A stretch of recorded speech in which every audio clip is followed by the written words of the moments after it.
காளான் சுக்கா பண்ண போகிறோம். சுக்கா வறுவல். அதுக்கு வந்து 2 பாக்கெட் காளான் வந்து கழுவி கட் பண்ணி வச்சுருக்கேன். 1/2 ஸ்பூனு மிளகு பொடி, 1 ஸ்பூன் காஷ்மீரி சில்லி பவுடரு, ஒரு 1 1/2 ஸ்பூனு மல்லி பவுட்ரு, 1/2 ஸ்பூன் கரம் மசாலா, ஒரு 1/4 ஸ்பூன் மஞ்சத்தூள், 2 பச்சை மிளகாய், கருவேப்பிலை. அப்புறம் சின்ன வெங்காயம் தான் போடணும். மட்டன் சுக்காவுக்கு போடுற மாதிரி காளான் சுக்காவுக்கும் சின்ன வெங்காயம் ஒரு கப்பு நிறைய நறுக்கி வச்சுருக்கேன். 2 spoon ginger garlic paste, whole கரம் மசாலாக்கள். காளான் சுக்கா வறுவல் பண்ணுறதுக்கு நான் வந்து ஒரு 50 கிராம் கடலெண்ணெய் ஊற்றிக்கிறேன். சோம்பு, அதோட கரம் மசாலாக்கள் 2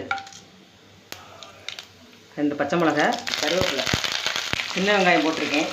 நல்லா வதங்கணும். இந்த வெங்காயம் நல்லா ரோஸ்ட் ஆகணும். அதுக்காக கொஞ்சோண்டு உப்பு சேர்த்துக்கிறேன். ஜிஞ்சர் கார்லிக் பேஸ்ட்டு ஒரு 1 1/2 ஸ்பூன் போட்டுக்கிறேன்.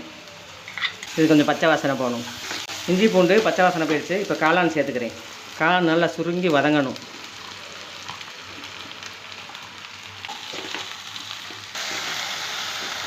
காளான் நல்லா சுருங்கி வதங்கிடுச்சு. இந்த ஸ்டேஜில் வந்து காளானுக்கு முதல்ல உப்பு சேர்த்துக்கிடுவோம். ஃபஸ்ட்டு வெங்காயத்துக்கு மட்டும் உப்பு போட்டேன். காளானுக்கு தேவையான அளவுக்கு உப்பு சேர்த்துக்கிடுவோம். கரம் மசாலா 1/2 ஸ்பூனு, மல்லித்தூள் 1 ஸ்பூனு, காஷ்மீரி மிளகாய் பொடி 1 ஸ்பூனு, மிளகுத்தூள் 1/2 ஸ்பூன் எடுத்துருக்கேன். அவங்கவுங்க காரத்துக்கு அந்த மாதிரி போட்டுக்கலாம். மஞ்சத்தூள் வந்து 1/4 ஸ்பூனு. இதெல்லாம் நல்லா காளானில் சேர்கிற மாதிரி நல்லா வதங்கி விட்டுக்கிடுவோம்.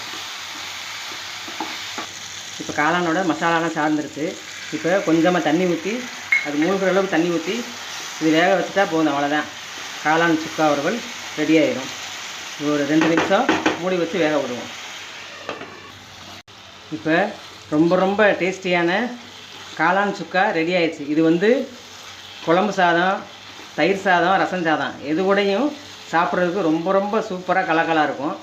இப்போ ரெடி ஆயிடுச்சு. அடுப்பு ஆஃப் பண்ணிக்கிறேன். காளான் வறுவல் சுக்கா வறுவல் ரெடி. இப்போ காளான் சுக்கா வறுவல் ரெடி ஆகிடுச்சு. அதை பவுலுக்கு மாற்றிக்கிறேன்.